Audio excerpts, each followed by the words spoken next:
എന്താണിപ്പോൾ കോഴിക്കോട് ഈ നില എന്നത് ഈ ഘട്ടത്തിൽ LDFന് അതും ഒരു തിരിച്ചടി തന്നെയാണല്ലോ നിലവിലെ പശ്ചാത്തലത്തിൽ. തീർച്ചയായും ഈ കോഴിക്കോട്ടെ എല്ലാ മുന്നണികളുടെ കണക്കുകൂട്ടുകളിലും വിദൂര സാധ്യത പോലും മറ്റുള്ളവർക്കില്ല എന്ന് പ്രവചിക്കപ്പെട്ട സ്ഥലമാണ്. പക്ഷേ ഒരു ഇഞ്ചോടിഞ്ച് പോരാട്ടത്തിലേക്ക് കോഴിക്കോട് മാറുന്നു. 21-19-10 BJP 10 സീറ്റുകളിൽ മുന്നിട്ട് നിൽക്കുന്നു. UDF 19 സീറ്റുകളിൽ മുന്നിട്ട് നിൽക്കുന്നു. ഇപ്പോൾ LDF 21 സീറ്റുകളിൽ മുന്നിട്ട് നിൽക്കുന്നു. പക്ഷേ അവരുടെ ശക്തി കേന്ദ്രങ്ങൾ നഗരഹൃദയത്തിലെ ആഴ്ചവട്ടം പോലെ കുതിരവട്ടം പോലെയുള്ള സ്ഥലങ്ങളിൽ പരാജയം വന്നത് വലിയ തിരിച്ചടിയായി മാറിയിരിക്കുന്നു. NK പ്രേമജവും ബീന ഫിലിപ്പ് അടക്കമുള്ള മേയർമാർ പ്രതിനിധീകരിച്ചിരിക്കുന്ന പൊറ്റമ്മൽ വാർഡ് UDF പിടിച്ചെടുത്തിരിക്കുന്നു എന്നതാണ് ഏറ്റവും ശ്രദ്ധേയമായ കാര്യം. മറ്റൊന്ന്, അവരുടെ മേയർ സ്ഥാനാർത്ഥിയായ CPM ജില്ലാ സെക്രട്ടേറിയറ്റ് മെമ്പറും കഴിഞ്ഞ തവണത്തെ ഡെപ്യൂട്ടി മേയറുമായ മുസാഫിർ അഹമ്മദ് തോൽവിയിലേക്ക് നീങ്ങുന്നു എന്നതാണ് ഏറ്റവും ശ്രദ്ധേയമായ മറ്റൊരു കാര്യം. ഏറ്റവും തലയെടുപ്പുള്ള നേതാവായി മേയർ സ്ഥാനാർത്ഥിയായി അവർ അവതരിപ്പിച്ച മുസാഫിർ അഹമ്മദ് തോൽവിയിലേക്ക് എത്തിയിരിക്കുന്നു എന്നതാണ്. അല്പസമയത്തിനുള്ളിൽ ഇക്കാര്യത്തിൽ ഒരു വ്യക്തത ഉണ്ടാവും. ചെറിയ വോട്ടുകളുടെ മാർജിൻ വലിയ വോട്ടുകളുടെ വ്യത്യാസത്തിലേക്ക് മാറുന്നു എന്നാണ് നമുക്ക് മനസ്സിലാക്കാൻ കഴിയുന്നത്. തിരിച്ചടിയായില്ലേ? അദ്ദേഹം മറ്റൊരു മേയർ സ്ഥാനാർത്ഥി കോൺഗ്രസ് ഉയർത്തിക്കാട്ടിയിരുന്ന ആളാണ്. അദ്ദേഹം UDFന് മൊത്തത്തിൽ മേൽക്കൈ നേടുമ്പോഴും PM നിയാസ് സിറ്റിംഗ് സീറ്റിൽ കഴിഞ്ഞ തവണത്തെ പ്രതിപക്ഷ അല്ലെങ്കിൽ കക്ഷി നേതാവായിരുന്ന KC ശോഭിത ജയിച്ചിരുന്ന ഒരു ഷുവർ സീറ്റ് പാറപ്പടി സീറ്റിൽ ആ സീറ്റിൽ അദ്ദേഹം തോറ്റിരിക്കുന്നു. പക്ഷേ മറുവശത്ത് മലാപ്പറമ്പ് വാർഡിലേക്ക് പോയ ശോഭിത ഇപ്പോൾ ലീഡ് ചെയ്യുന്നുമുണ്ട്. എന്തായാലും BJPക്കും വലിയ മുന്നേറ്റം ഉണ്ടാക്കാൻ കഴിയുന്നുണ്ട്. മറ്റു ചില വാർഡുകളിൽ കൂടി അവർ നേട്ടം പ്രതീക്ഷിക്കുന്നു. എന്തായാലും UDFന് വലിയ ആശ്വാസകരമാവുന്ന ഒരു ഫലമാണ് ഉണ്ടായിരിക്കുന്നത്. ഈ അടുത്ത വാർഡുകൾ ഇനിയിപ്പോൾ ബേപ്പൂർ അടക്കമുള്ള സ്ഥലങ്ങൾ എണ്ണാൻ കടപ്പുണ്ട്. അവിടെ എത്തുമ്പോൾ നില മെച്ചപ്പെടുത്താൻ കഴിയുമെന്ന ഒരു പ്രതീക്ഷയാണ് CPM-നുള്ളത്. പക്ഷേ ഒരു വലിയ വിജയം പ്രതീക്ഷിച്ചിരുന്ന CPM ഇപ്പോൾ കടുത്ത പോരാട്ടം നേരിടേണ്ട അവസ്ഥയിലേക്ക് തന്നെ മാറിയിരിക്കുകയാണ് കോഴിക്കോട് കോർപ്പറേഷനിൽ. മഞ്ജുഷ്, ഇതാണ് ഇഞ്ചോടിഞ്ച് പോരാട്ടം. ഇപ്പോഴിതാ നെടുമങ്ങാട് മുനിസിപ്പാലിറ്റിയിലെ വിജയികളുടെ പേരുകൾ പുറത്തു വരുമ്പോൾ സന്ധ്യ V ആണ് കല്ലുവരമ്പ് വാർഡിൽ വിജയിച്ചിട്ടുള്ളത്. LDF സ്ഥാനാർത്ഥിയായിരുന്നു. ഇരിഞ്ചിയത്ത് രവീന്ദ്രൻ S ആണ് വിജയിച്ചത്. UDFന്റെ സ്ഥാനാർത്ഥി കുച്ചർകോട് MS ബിനു ആണ്. LDF സ്ഥാനാർത്ഥി വിജയിച്ചിരിക്കുന്നു. പാളയത്തിന് മുകളിൽ CS ശ്രീജ LDF സ്ഥാനാർത്ഥി വിജയിച്ചിരിക്കുന്നു. ഉളിയൂരിൽ R മധു ആണ് വിജയിച്ചത്, LDF സ്ഥാനാർത്ഥി. മണക്കോട് സജിത MP LDF സ്ഥാനാർത്ഥി.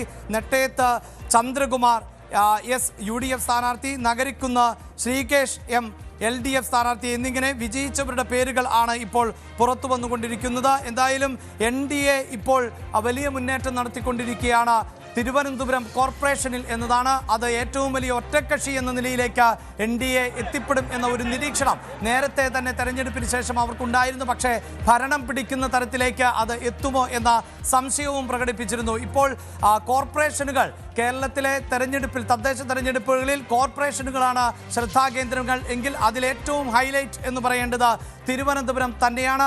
തിരുവനന്തപുരത്ത് ആര് അധികാരത്തിലേറും എന്നതാണ് ഏറ്റവും പ്രധാനം. കാരണം ഏറ്റവും അധികം ഡിവിഷനുകൾ ഉള്ളത് തിരുവനന്തപുരം കോർപ്പറേഷനിൽ ആണ്. 101 ഡിവിഷനുകൾ. പക്ഷേ അവിടെ 100 ഡിവിഷനുകളിലേക്കാണ് തെരഞ്ഞെടുപ്പ് നടന്നത്. 51 ഡിവിഷനുകളിൽ വിജയിക്കുന്നവർക്ക് ഭൂരിപക്ഷം ഉറപ്പിക്കാൻ സാധിക്കും. അവിടെയാണ് ഇപ്പോൾ ഇഞ്ചോടിഞ്ച് പോരാട്ടം നടത്തുന്നത്. പക്ഷേ ഏതെങ്കിലും ഒരു മുന്നണിക്ക് വ്യക്തമായൊരു മേൽക്കൈ ഉണ്ട് എന്ന് നമുക്ക് അവകാശപ്പെടാനും സാധിക്കാത്ത സാഹചര്യം. കൊച്ചിയിൽ നിന്ന് നേരത്തെ സൂചിപ്പിച്ചതുപോലെ മേയർ സ്ഥാനാർത്ഥികൾ UDFന്റെ മേയർ സ്ഥാനാർത്ഥികൾ ആണ് വിജയിച്ചു കയറിയത്.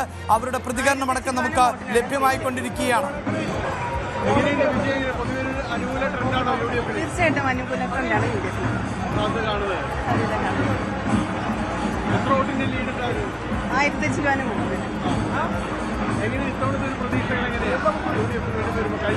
ഒരുപാട് തവണ പറഞ്ഞു കേട്ട പേരാണ് മേയർ സ്ഥാനത്തേക്കെല്ലാം.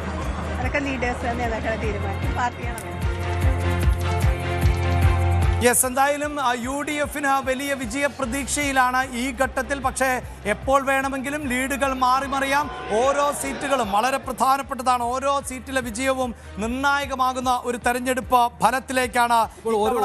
ഓരോ ജില്ലയിലെയും നഗരസഭകളുടെ കണക്കെടുക്കുകയാണെങ്കിൽ ആലപ്പുഴ ജില്ലയിൽ ചെങ്ങന്നൂരിൽ UDF ജയിച്ചു, ചേർത്തലയിൽ LDF, ഹരിപ്പാട് UDF, മാവേലിക്കരയിൽ UDF എന്നുള്ളതാണ്. കായംകുളത്ത് ഇഞ്ചോടിഞ്ച് പോരാട്ടമാണ്. അതായത് മാവേലിക്കരയിലും പക്ഷേ കേവല ഭൂരിപക്ഷത്തിലേക്ക് UDFന് എത്താൻ കഴിഞ്ഞിട്ടില്ലെങ്കിലും ഏറ്റവും വലിയ ഒറ്റ മുന്നണി എന്ന രീതിയിലാണ്. അവിടെ BJPക്ക് 4 സീറ്റുകൾ കിട്ടിയിട്ടുണ്ട്. അതാണ് മാവേലിക്കരയിൽ ഇങ്ങനെ തൂക്ക് രീതിയിലേക്ക് കാര്യങ്ങൾ പോയിരിക്കുന്നത്. അതേസമയം ആലപ്പുഴ മുനിസിപ്പാലിറ്റിയിൽ ഇഞ്ചോടിഞ്ച് പോരാട്ടം ഇപ്പോഴും നടക്കുകയാണ്. കേവല ഭൂരിപക്ഷമായ 27ലേക്ക് എത്താൻ ആർക്കും ഇതുവരെ കഴിഞ്ഞിട്ടില്ല എന്നതാണ്. അതേസമയം കോട്ടയം ജില്ലയിൽ ഭൂരിഭാഗം മുനിസിപ്പാലിറ്റികളിലും വലിയ വിജയം നേടുവാൻ UDFന് കഴിഞ്ഞിട്ടുണ്ട് എന്നുള്ളത് വലിയ രീതിയിലുള്ള തിരിച്ചുവരവ് അതിന്റെ സൂചന തന്നെയാണ് നൽകുന്നത്. മാത്രമല്ല ഗ്രാമപഞ്ചായത്തുകളിലും കോട്ടയം ജില്ലയിൽ വലിയ മുന്നേറ്റം നേടുവാൻ കഴിഞ്ഞിട്ടുണ്ട്.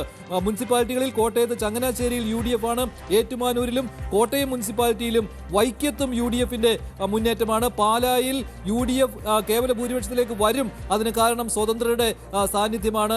അങ്ങനെ വരുമ്പോൾ ഈരാറ്റുപേട്ട ഒഴികെയുള്ള മറ്റ് നഗരസഭകളിലെല്ലാം കോട്ടയം ജില്ലയിൽ മുന്നേറ്റം നടത്തിയിരിക്കുന്നത് UDF ആണ് എന്നത് വളരെ വ്യക്തമായ മുന്നേറ്റം മധ്യ കേരളത്തിൽ നടത്താൻ കഴിഞ്ഞിട്ടുണ്ട് എന്നതിന്റെ സൂചനയാണ്. അതുപോലെ തന്നെ ഇടുക്കി ജില്ലയിലേക്ക് പോകുമ്പോഴും അതേ രീതിയിൽ തന്നെയാണ്. കട്ടപ്പനയിലും തൊടുപുഴയിലും UDF ആണ്. രണ്ടിടത്തും UDF. ഇടുക്കിയിലും കോട്ടയത്തും ഈ മുന്നേറ്റം കാഴ്ചവെക്കാൻ UDFന് കഴിഞ്ഞിട്ടുണ്ട് എന്നുള്ളതാണ്. കട്ടപ്പനയിലും തൊടുപുഴയിലും UDF ആണ്. അതേസമയം എറണാകുളം ജില്ലയിലാണ് ഏറ്റവും വലിയ മുന്നേറ്റം നടത്താൻ കഴിഞ്ഞിരിക്കുന്നത്. നഗരസഭയിൽ അങ്കമാലിയിൽ ഇഞ്ചോടിഞ്ച് പോരാട്ടമാണ്. തൃപ്പൂണിത്തുറയിൽ NDA ആണ്, BJP ആണ്. അതേസമയം മറ്റ് മുനിസിപ്പാലിറ്റികളിൽ UDF ആണ്. ആലുവയിലും ഏലൂരിലും കളമശ്ശേരിയിലും കൊച്ചി കോർപ്പറേഷനിലും കൂത്താട്ടുകുളത്തും കോതമംഗലത്തും മരടിലും മൂവാറ്റുപുഴയിലും വടക്കൻ പറവൂരിലും പെരുമ്പാവൂരിലും പിറവത്തും തൃക്കാക്കരയിലും UDFന്റെ മുന്നേറ്റം എന്നുള്ളതാണ്. വലിയ കണക്കാണ് UDFന് സഹായകരമായിട്ട് മുനിസിപ്പാലിറ്റികളിൽ ഉള്ളത് എന്നതാണ്. തൃശ്ശൂർ ജില്ലയിലും LDFന് UDFിൽ നിന്ന് വലിയ രീതിയിലുള്ള പ്രതിരോധമാണ് വന്നിരിക്കുന്നത്. ചാലക്കുടിയിൽ UDFനാണ് മുന്നേറ്റം. ചാവക്കാടും ഗുരുവായൂരും നിലനിർത്താൻ LDFന് കഴിയുന്നു. ഇരിങ്ങാലക്കുടയിൽ UDF ആണ്. കൊടുങ്ങല്ലൂരിലും കുന്നംകുളത്തും LDF ആണ്.